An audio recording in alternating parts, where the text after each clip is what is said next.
Welcome to One Thought at a Time with Ian Travers, where we get curious about what makes us tick. I'm joined today by a multi-award-winning, widely published wildlife photographer. Welcome, Andy Parkinson. Thank you very much for having me. It's great. We've seen each other across the village and chatted on and off for years, but never actually had a proper conversation. Yeah, that's true. Yeah, my wife used to go running with you, didn't she? Yeah, that's right. right. In the days when she used to enjoy running. Yeah, that's right. Yeah. Less so now. Less so now, yeah. And of course, part of organising the monument race, which sadly we had to cancel this year. Yes, due to weather. Due to weather, yes. It's really, I think, due to insurance, but whatever. I don't know what it was. Yeah. Yeah. It seemed a bit odd to cut a running race because it was a bit windy, but Yeah, I think it's difficult when it's a group of volunteers who you suddenly find yourself vicariously responsible for the well-being of the runners. yeah, I guess there's falling trees, but I mean they've run it in some pretty hot temperatures in the past, and Yes. I would always think that heat exhaustion was a bigger risk than a tree Yeah. falling on your head. But But there you go. So, Andy, tell us, how do you spend your time? How do I spend my time? Well, at the moment, I mean, I'm a bloke. I don't want to be I don't want to be sexist, but I struggle to do more than one thing at a time. So at the moment, I've got 3 months off. So I'm as a wildlife photographer. So I used to make my living by taking images and then putting them into an agency. The agency would then sell them. I would get half the money. The agency would keep half the money. And I never made a great living. I was able to just about sustain myself with the support and help and belief of my wife Claire, who was massively instrumental. And there's an unequivocal certainty that I wouldn't be doing what I'm doing now had it not been for her support for the last 24 years. So what I'm doing now is I'm building a garage out of stone because I love building stuff. I've got two skills. I can creep up on a badger and I can make things out of stone. And that's it. The rest of the year, a typical year, starts in January when I'm in India photographing tigers, and I go to Kenya to photograph all the big cats, and I go to Zambia, similar but more sort of, it's about the light and about all the different species. Summer is typically bears in Russia. Tragically, because of the ongoing war, that's not possible. So I feel sorry for the people. I feel obviously primarily sorry for the people in Ukraine, but obviously also for the local people in Russia who didn't choose what's going on. Yeah. And then after this summer break, I go to Brazil to photograph jaguars. Then I go to Antarctica, South Georgia, the Falkland Islands. And then I come back, I go straight to Kenya, and then I get Christmas off, and then it starts again. So I go back to India. So I organise and run my own photographic safaris all over the world because having been indulged and having had my wife's belief, an unshakable, unbreakable, relentless belief in me, I've been able to get myself into a position where I'm a contributing photographer to National Geographic magazine. I'm the Nikon Europe ambassador. I've won over, I don't want to be boastful, but I have won over 100 national and international awards in the biggest photography competitions in the world. So when it comes to photography, I know what I'm doing. So now instead of selling images through agencies and making a pittance, I make a much better living by selling my knowledge, my expertise, and my experience to take photographers of all levels, amateur, be the naturalist, amateur, semi-pro or full-blown pro. I can always move their photography on to the next level. So my job is about creating phenomenal photographic opportunities for the people who come on my trips. So that's what I do. And people may not have realised they've seen your work as well, because you've been on a multitude of very well-known magazine covers, haven't you? Yeah, I mean, my images have probably been published in more than 100 countries around the world. They've been on the front cover of magazines like National Geographic, all the photography magazines, BBC Wildlife. So hundreds and hundreds of publications around the world. Same with books. So yeah. People often have pictures. They'll have like a British wildlife calendar in their home, and there's a good chance there'll be one of my images in there somewhere tucked away. How does that feel? The answer is going to surprise you. Nothing in my life means a fraction to my life and my wife, my life at home. Photography achievements are great, but they're literally like a bad headline about you. It's chip wrapper the next day. I get my National Geographic magazine through with my image on the cover. Yeah, great, 5 minutes buzz, but then it's not. Yeah. I genuinely. It sounds terrible, but it's just true, and I always try to be honest and authentic. But I get more pleasure from walking out of my house and looking at the shed that I built 4 years ago than I do from any publication of my images, because I don't know, it feels like a hobby, it feels like a passion, but it's not something that I would never think, oh great, I've had all the success, therefore, yeah, it doesn't blow my ego up. It's just kind of it's a nice thing, but yeah, I'm a bit about it, really. Is it more about the process and the going and finding and spending the time and getting the pictures rather than just seeing the result? Yeah, it's the downtime, it's the quiet time. At the moment, I'm photographing fox cubs. I don't share location, so I won't say where, but it's around Derbyshire, very close to where we live. And I love sitting in a hide. I prefer not to sit in a hide because I prefer not to have that separation between me and the subject. But it's still nice to sit in a hide and watch a family of young foxes, because growing up in Mid Wales is a beautiful part of the country because it's really, really remote. But it's an environmental wasteland because it's basically heavily sheep farmed, so there's no biodiversity. Yeah. All of our iconic mammal species like badgers and foxes and weasels and stoats and everything are persecuted to oblivion. So my entire childhood, even though I used to walk a mile down a remote country lane to school and back again every day for however many years, 7, 8 years I was in high school, one fox. I saw one fox. Wow. Now I see a fox every day. I see probably 5 foxes every day in Derbyshire, which is why I'd never go back to Mid Wales, because it is an environmental wasteland. I love Wales. I love the people of Wales.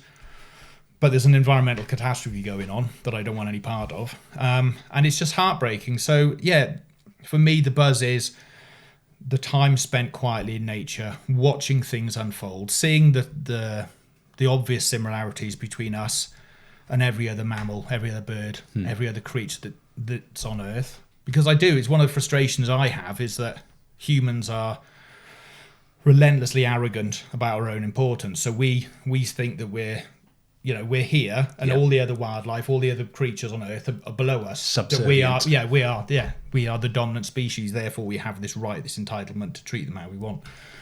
And I don't subscribe to that. We are one of 8.7 million species on Earth. We are not anything lower or anything better than any other species. And the sooner we start behaving like that's a fact, because it is a scientific certainty, the better things will be. That was a bit of a rant, sorry. No. That's so. Just take me back to Wales. So, what is it that is happening which causes sheep farming? Sheep farming. Okay. Yeah. So the hills are cleared. Raising animals for food and then killing animals is the least efficient way that we can possibly produce food. So these hills should be covered in trees. There should be massive biodiversity. It would be, I think we use 75%. I think 75% of global land mass is used for agriculture. So it's just a really, really inefficient way of creating food, basically. So it's much better just to, instead of growing crops, feeding them to animals and then killing the animals, it's much better just to grow the crops and we eat the crops. Right. Okay. So it's just so that's the problem with Wales. It's the same. It's the same in all across sort of Yorkshire with the grouse moors, and Britain is losing its biodiversity at a terrifying rate. Even fox numbers have declined by sort of 30 or 40% in the last 15 or 20 years. So, and I guess most people don't see this. No, they don't care. They don't care about it. They just don't. People are obsessed with their phone. You walk around anywhere, streets of London, and people are just glued to their phones. And I know phones are multidimensional. I know they're really useful and a very useful resource. But people are cut off from stuff. And, we're losing species every day and things are in massive decline. And, as a wildlife photographer, I'm trying to be a voice for these creatures. But we're not stopping the decline. So it's interesting, isn't it? I mean, we were just chatting before we started rolling the cameras this morning about even things like the volcano in Iceland, which is a significant event. It's just not reported anywhere. No, I do slightly disconnect from the news because it is. I don't know.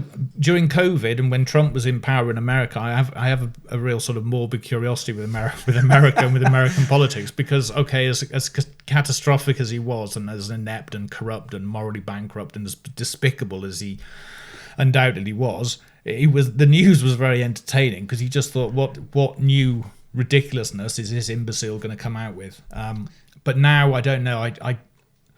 One has to protect one's own mental health, and sometimes being overwhelmed by the amount of negative news out there can be quite detrimental. So And we don't typically sit down till about 9, half 9, 10 o'clock at night, because we both work, we both run our own businesses. We both love being busy. We're not sort of sedentary, sit down and sit on the TV, sit on the sofa for hours, because it's just not very good for you. No. So yeah, I've had a bit of a disconnect. So I was aware of the volcano because one of my fellow photographers was one of the first on scene, but I saw that on a brief foray onto social media. But since then, I wasn't aware that anything had happened. Yeah, I mean, similarly, I tend to disconnect, and a lot of the people that I end up working with as well, it's the recommendation is to disconnect, because it will, it can make you. My mum, who's in her 80s, will worry about stuff that she has no control over, or it doesn't have any impact on her as well. Yeah, and that's kind of what. You've travelled to Iceland before.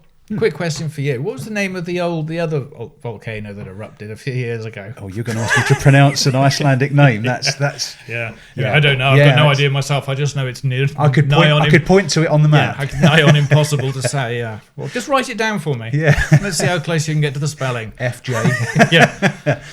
So you mentioned earlier as well about how your wife's unending belief in you. Just curious on that. Did you find then, when you were first developing this side of you, did you not believe, do you think, in you? Yeah, I definitely believed in my ability, but the difficulty for me, and because I guess it is it could be emasculating, but I'm not, as I said before, I'm not someone who assumes that because I'm the male in the relationship that I should be the breadwinner. There's no reason for that. That's not a logical thing. That's just sort of a historical absurdity, really, that this kind of macho thing, a man must be breadwinner and the lady must ridiculous. So there's no reason why I shouldn't support my wife and she shouldn't support me if we're following passions. So yeah, I guess my difficulty was translating what I was doing into any kind of usable income. Right. So before I became a wildlife photographer, once I decided I wanted to be a wildlife photographer, I came back and I managed to get a job as a press photographer. So I had lots of skills. So when we moved up here in 2001, I had a skill set to sell. So I started doing weddings and various commercial stuff, which is very well paid, but the money was very, very irregular. So it was Claire's regular salary that would always pay the bills and pay the mortgage, and that would free me up to go and sit by a lake all day taking pictures. And then every now and again I would chip in with some money, but that's why I say it's an absolute certainty that I wouldn't be doing what I'm doing now. And I see it now. I see photographers all the time, men and women, who can't make it work, and they're brilliant photographers, but they don't have the support that I had. So I'm always massively aware, and I always acknowledge the enormous part that luck has played in my life, and the part that luck plays in every single image I've ever taken. Because you can have all of the technological expertise, you can have all of the best equipment, you can have all the time in the world, but ultimately you still need Mother Nature to turn up and put on a show. So with every single image out of the probably millions of images that I've taken now, every single image was a result of an element of luck.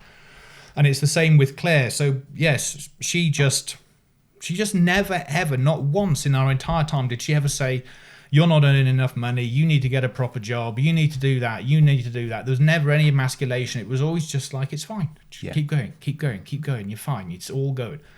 And now I'm in a position where I can almost I'm able to employ her to do things for my company, because obviously I've been able to build this successful brand, as it were, and this enormous body of knowledge and experience, which I can then sell, and I'm able to repay her. But yeah, I could never repay her financially. I could repay her enough, but I could never repay her, emotionally for all of the support. Yeah. So yeah, it's and it's so vital. Every time I have one of these conversations, I always talk about Claire, because we're a team, and it's impossible. It would be impossible. I wouldn't be sitting here. I don't know what I'd be doing. It's kind of a slightly terrifying thought, really, because I don't know what my life would have been, but I know for a fact I wouldn't be as successful as I am had it not been for her, and had it not been for wildlife photography. So you must love what you do.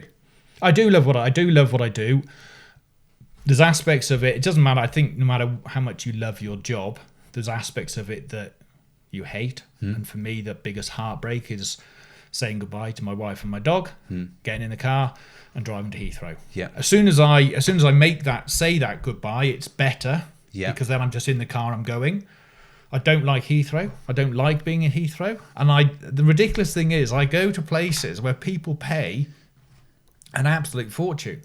The Antarctica trip, it starts at £15,000 per person. And not only am I being paid to go, but I'm getting the trip for free. And it's the same when I go to Brazil to photograph jaguars, when I go to Alaska to photograph bears, when I go to India to photograph tigers, when I go, these are all trips that people might only get to do once in their life. Yeah. And I'm moaning when I'm getting the trip for free and I'm being paid well to be there because I want to be at home with my wife and my dog. So I'm aware of the absurdity of it, but nevertheless, it is just the way it is. So I love my job. I love it when something phenomenal happens and I see my guests shaking with emotion or, when they're completely blown away by an experience. Yeah. Because it still happens to me. Yeah. But I'm much more ruthless. So, I don't know. People like predations. I'm not a great fan of watching an animal lose its life to another animal, however spectacular. But a lot of people do. They want to go to Africa because they want to see lions hunt or whatever. Yeah. You could see a spectacular lion hunt, but to me, if it's not in the right light, it's a waste. I won't even photograph it because it's not in the right light. Yeah. So I'm that ruthless when it comes to the decision making. So I very, very rarely take my camera out. If you had to choose, and you could only, of all the things you've photographed in the different countries, that you had to choose what you were going to continue to photograph, and you could only photograph that one creature or circumstance, what would that be? If it was in Britain, it would be mountain hares up in Scotland, because I love the isolation, I love the physical challenge of getting myself, all of my photographic equipment, all of my food, all my water, all of my clothing up into the mountains. I love the isolation, the beauty of a completely pristine white landscape with these really, really confiding, small, beautiful white furballs. Like mountain hare, it's the same as a brown hare or a rabbit. It's the same family, lagomorph. So in Britain it would be mountain hares. If it was abroad, it would probably be, as aware I am of the tragedy that's unfolding in Ukraine, and in Russia it would be the Kamchatka Peninsula in Russia, and because it is just the most spectacular place I've ever been. Right. Because I'm sitting as close as you are, a little bit further, the bears will just wander past. You've got bears, and you've got a river where with one pan of the camera you'll bring 25 bears into view. And you get up in your cabin. I'm a man of a certain age, which means when I go to bed at night, something usually happens in the middle of the night, and I've got to get up and go outside. And there is always a frisson of trouble when you get up, you go outside of your cabin, and you look out to the river, which is no more than sort of 40 yards away, and there's literally 25 bears in that river at the dead of night. Now, you've got an electric fence around your compound, so there's an electric fence in between me and a bear. Yeah. But it still creates a sense of urgency as you're trying to go to the bathroom in the middle of the night when you're kind of like looking over your shoulder, and it's just like, oh, why can't I go? So yeah, it's not ideal, but yes, it's the isolation. The downside is getting to these places because.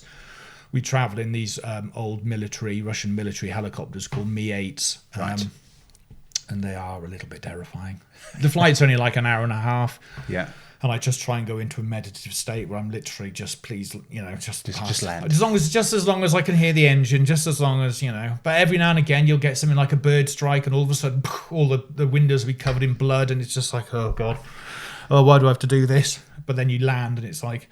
It's fine until the helicopter comes and picks you up. Brilliant. A while later. But yeah, it's unequivocally the most spectacular. It's a primordial landscape, pristine, utterly pristine. You leave a town called Yelisovo, and then you fly over just nothing but forests, lakes. You're in and out of volcanoes, which creates these kind of microclimates. So it's kind of quite tricky for the pilots because they don't have any sort of sophisticated navigation. So they fly by sight. Yeah. So when they fly into what's called milk, which is low cloud with sun, they go blind. And then all of a sudden the helicopter has to drop to 20, 30 foot above the ground, and then it's flying up these remote valleys as the pilot is looking to try and orientate himself to try and find out, so it's not without its challenges. So it's quite a pleasure once you're actually on the ground. Oh yeah. Yeah. How comes then? Why are the bears so prolific in that area? Just very, very rich habitat. Right. Very, very rich. And that it shows what abundance of life there can be when nature is left to its own devices. Right. Because the whole I think there's 130,000 bears on the Kamchatka Peninsula. It's something ridiculous.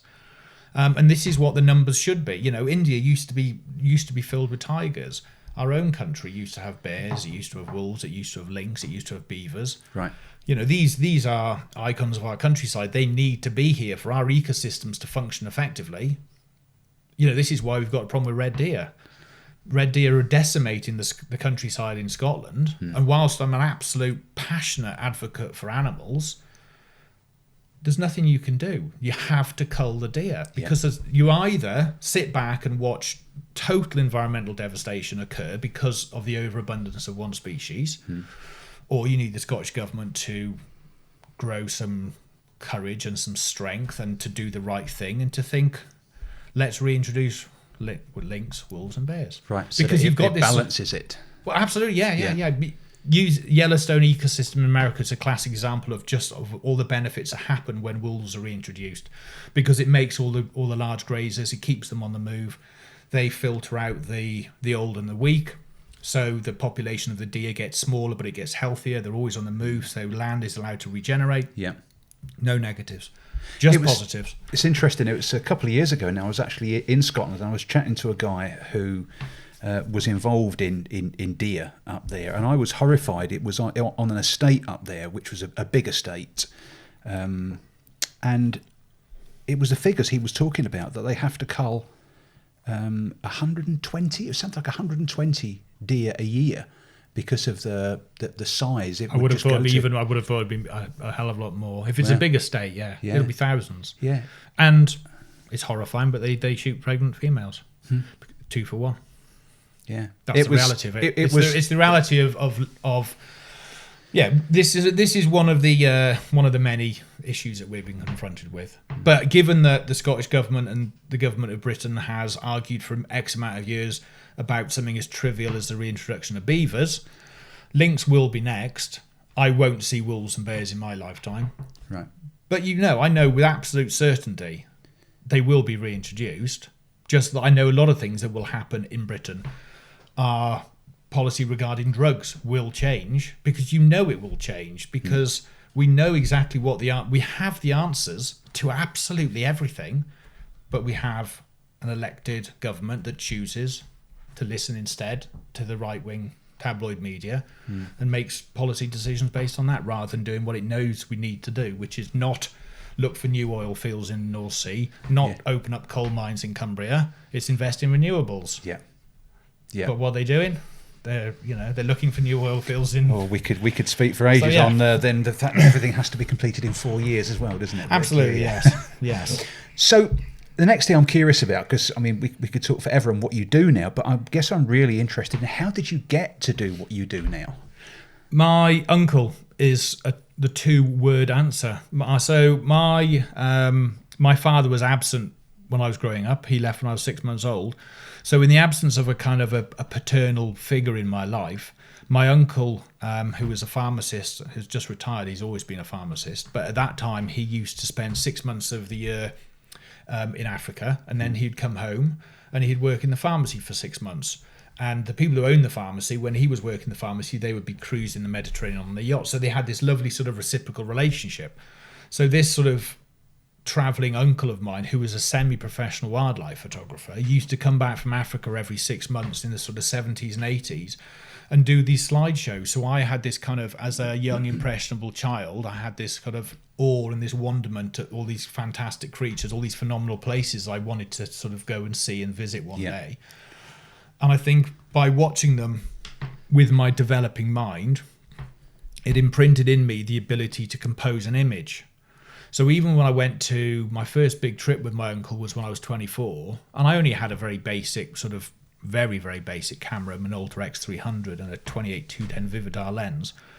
But I look at the images I took on that 3-month trip now, I look at them and I would compose them exactly the same now. Wow. So even then, even with all the breadth of my experience I have now, as a 24-year-old, that sort of composition ability was always set. So it was my uncle unequivocally. And then throughout my 20s, I was post-university. I wanted to make a positive contribution, so I was working with sort of children and adults with sort of with significant behavioural difficulties, but I knew it wasn't what I wanted to do. I just didn't know what I wanted to do. But equally, and this is the advice I give to all the younger generation these days, find your passion. Just find your passion. Just ignore everybody else. Find your passion, follow it, chase it, charge after it. Because you'll work harder, you'll work longer, you'll work more creatively, you'll work with more passion and more enthusiasm, and that will show in your work. So take time. Take time. Yeah. It doesn't matter how long it takes. But a life spent following your dream is always a life better spent. It is. It's always. And so yeah, all through my 20s, my friends were going, oh, you should be a wildlife photographer. And I was like, no chance, impossible. Can't afford the equipment. Because my uncle had told me how much some of his lenses were. But then when I went to Alaska with my uncle when I was 27, so this is 1999, it occurred to, we bought an old photography magazine when we were out there, because you're camping, we were trying to photograph grizzly bears. My uncle was, I was just along for the ride. And we were sitting there and I looked through this magazine at the back, there was all this used second-hand equipment for sale. And it was like, it was achievable. It was an achievable price. Right. And so I started pondering, sort of saying to my uncle, and he just looked up at me over this campfire at Red Squirrel Campsite in Denali National Park, and he went, I think you can do it. Bang. Brilliant. Single greatest moment of my life, epiphany. That's the decisive moment. And in that split second as well, I knew unequivocally, with absolute certainty, that success or failure was completely irrelevant to me. I didn't care. What I knew, I was going to spend the rest of my life trying, and that was enough. That was all I wanted, because at the age of 27, I was incredibly immature. You look at kids these days, and they're so mature by the age of sort of 15, 16, 17. They're like adults. When I was 15, 16, 17, I was like a 12-year-old, growing up in mid-Wales, and then moving to Bristol to go to university. But even so, I'd grown up with this overwhelming, my friendship group, we had this overwhelming feeling that life was such a miracle, it was such a gift, it was such this remarkable thing that this sort of complex life has evolved on this mote of dust on the outer Orion spur of the Milky Way galaxy, that much better just to follow your passion. But I just didn't know what it was I wanted to do. And so when I was given that gift, that moment where I knew unequivocally, it was just such a beautiful moment. And then from that point forward, just a succession of phenomenal pieces of good luck led me to where I was. Do you think a lot of it, though? I mean, I think you're right that luck does play a part, but there's something about, if you're following that passion, you kind of put yourself in the right place around the right people and circumstances, don't you, for that luck to happen? Yeah, well, something happened. I mean, the first massive piece of luck was I came back from Alaska and Claire met me at the airport. Had I been in this previous relationship, had I come back from Alaska and said to my previous girlfriend, I want to be a wildlife photographer, her exact response would have been, don't be so bloody ridiculous. And the dream would have died in an instant. I came back, I said, I'm going to be a wildlife photographer, and Claire's exact words were, I'll back you 100%, I'll back you all the way. That's amazing. So I came back, and it was my 28th birthday was coming up soon, so Claire, my mum, all chipped in, got me a very basic semi-pro Nikon camera, a Nikon F90X, and a 70 to 300mm lens, 150-pound lens. I started carrying it everywhere with me, so when I was cycling to work, I was going through like a park, so I think I might see a squirrel. And when I started wildlife photography, man, it was like impossible. I couldn't even find anything, let alone photograph it. So it was this kind of like, I was both excited, but also just thinking, okay, this is tough. Yeah. So anyway, long story short, Claire's coming down on a Friday afternoon for the weekend, because we're not living together. We've only been together a few months. I leave work early, skive off because I was a manager, so it was all right. Left work about 2:00, cycled along the towpath along the River Taff with my camera. Yep. Police cordon. Stolen car being pulled out the river. Now, I spoke to the police and I knew straight away there was no body, so there was nothing morbid, nothing horrible. So I lied. I said to the police, I'm a freelance photographer for the Western Mail local paper. He said, I'll come through the cordon. So and I'm on my first roll of film. This is it. This is what I mean about significant moments of luck. And this it isn't sounds digital where you can delete no. This is film. images from number 18 to numbers about 27, 28. On my first ever roll of slide film, I took a series of images of this stolen car being pulled out of the river, rang up my mate who worked on the newspaper. Those images were then published. I got paid £30. That was the most exciting publication of my entire career. The first one. That was the one that gave me the biggest buzz. Right. A month or two later, a job came up on the newspaper that I was invited to apply. I was up against 5 other freelancers and I got it. So with my first roll of film, coming back from Alaska, wanted to be a wildlife photographer, I landed a job as a press photographer. Claire and I are sort of deciding in the infancy of our relationship, am I going to move to Kettering to be with you, or are you going to move to Cardiff to be with me? The moment I got that job, she's like, right, well, I'm moving to Cardiff because you're not going anywhere. So she comes down, the day she gets a permanent job at Peacock's in Cardiff, we'd been coming up, because I was working on this newspaper. I'm telling you this because these are all the serendipitous moments that led to this point in my career.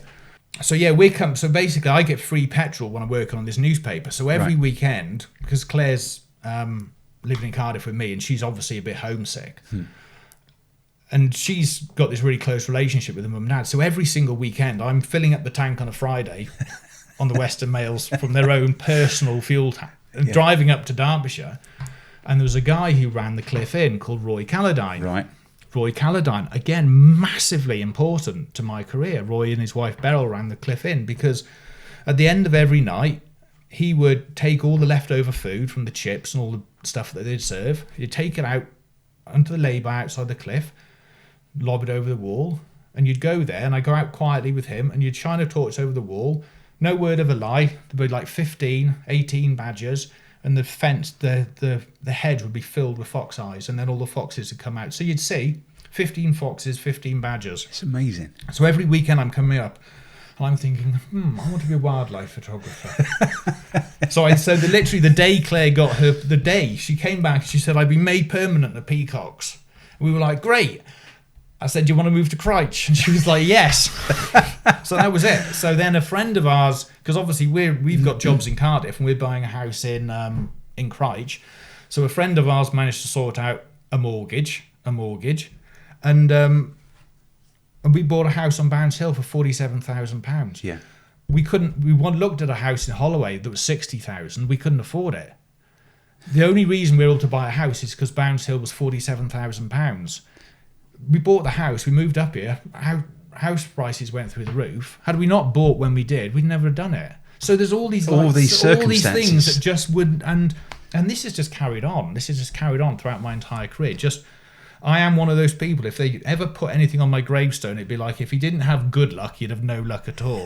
It is true. And that's why it's so important that I acknowledge it. That's amazing. That is an amazing, first roll of film, press photographer, buying the house, moving to Derbyshire, and then obviously I'm here, and then it starts to fly. And that moment where you decided that was it, you were going to be a wildlife photographer. Yeah, I was. More importantly, I was going to try. I wasn't going to be a wildlife photographer because at that point in time I was happy in the knowledge that I had at least a direction. Yeah. So I could just try, and as long as I knew, as long as I gave it everything, I would be happy and I'd be content, and that's why it was so important. That's why whenever I speak to the younger generation now, if they do ask my advice, it is always just please follow your passion. Yeah, find it. I guess find it. Yeah, find it and follow it. Yeah, because you will work harder, longer, more creatively, and you'll never feel like you've done a day's work because you're doing something that you love. So yeah, brilliant. I could keep talking forever on this, but I'm gonna You'll start. You'll soon realise with me that you think it's going to be an hour. You know, good luck with that. your editor, he's gonna. They're really gonna have the work cut out trying to condense 6 hours down to 1 hour. So, and you've partially answered this, but I'm gonna ask it anyway, and that is, if we could conquer time travel. Okay. And you could write a letter to your younger self, knowing what you know now, what do you think you would write to yourself? To be honest, it would it wouldn't be about a career. It would be about just know that I'm enough. You know, I was always one of the cerebral kids in school. So I was, in hindsight now, if I look back, my nickname was like things like square head and box head, because I always had quite a square head. All fine. I'd never had a problem with all of me and my friends. All had stupid nicknames, and we didn't get bothered by any of them. My nickname should have been Friend Zone, because I was always like, I think because I was raised by my mum and my gran, so I always had this really sort of powerful sort of maternal influence. Yeah. And so when I was in school, I just like, I don't know, I wasn't very motivated by the teachers. Weren't motivating me. Okay. Yeah. Pretty girls in the classroom they were too distracting. So yeah, my advice to my younger self would be just be yourself and know that you're enough. You're enough. But most importantly, just be yourself and don't ever try and, you know, be something you're not. Yeah. So that's what I'd say to my younger self, would just be like, just chill, be yourself and know that that you are enough. Yeah. That's brilliant. And stop cutting your own hair. My mother should have taken me to a bloody hairdresser, and I wouldn't cut my own hair and end up with a mullet, which is bizarrely is in fashion and yet still looks hideous. Some things will just never change. So, in this second series, we've also asked a podcast guest to leave a question for the next guest, and I've got one for you. Okay. And it's this, Andy: if you could find in your day an extra 5 minutes that you could dedicate to yourself, how would you spend it? Setting up the YouTube channel that I need to set up, but I'm struggling to find the time, because the difficulty I know is that I need to post something every week, but once my summer break ends, when I go to Brazil at the end of next month, I'm in Brazil, then I go to the Southern Islands, Antarctica, Falklands, South Georgia. Then I come back, I literally go straight to Kenya. Then I've got 3 weeks off over Christmas. Then I go to India for 2 months to photograph tigers. Right. So how am I going to do it? Am I going to, you know what I mean? I just like, So you want to produce content. You want to produce content every week to put it on. How am I going to do it? Am I going to film like 30 videos before I go away? It's not going to happen. So yeah, I don't know. 5 minutes. Sounds like 5 minutes might not be enough. No. As I said, I'm just very, very. My wife always says I can only ever do one thing at a time, and it's true. I don't think it's a bad thing. It's just sometimes your neurological makeup is your neurological makeup, and it's just how I am, and I find it very, very difficult to do multiple things. I'm just very, very single-minded. So if I'm photographing, so now I'm building the garage. It's kind of difficult sometimes to get it together to go and photograph the foxes in the evening. I do if the weather's right. Yeah. But I'm being ruthless about the weather. So, you know, if the conditions aren't right, then you'll be out there. Yeah. So my final question then is, I'm going to ask you to leave a question for a future guest. Take your time. Well, I mean, it's tricky because my overwhelming passion is advocating for animals, because I know you're made of stardust. Yeah, I'm made of stardust. The carbon atoms in your body were created in the supernova explosion that created our entire solar system. So it's a scientific certainty that you're made of stardust. So you are a miracle beyond all comprehension. You know, the chances of you coming into existence is just it's just mathematically impossible to sort of calculate the likelihood of that. So you are a literal walking miracle, and that counts for every single living creature on this planet. Yeah. Every single living being has a personality. It has an identity. It wants to live. It wants food, shelter, and water. So my question would be, because it's animal based, can you be an animal lover and eat animals? Great. What a super question. Andy, thank you very much for being my guest today. Cool. My pleasure. It went really quickly.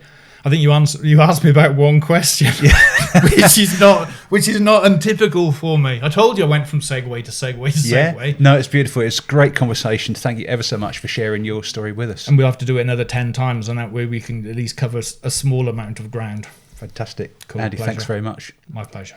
You have been listening to One Thought at a Time, and our guest this week, Andy Parkinson. If you have been, thanks for listening.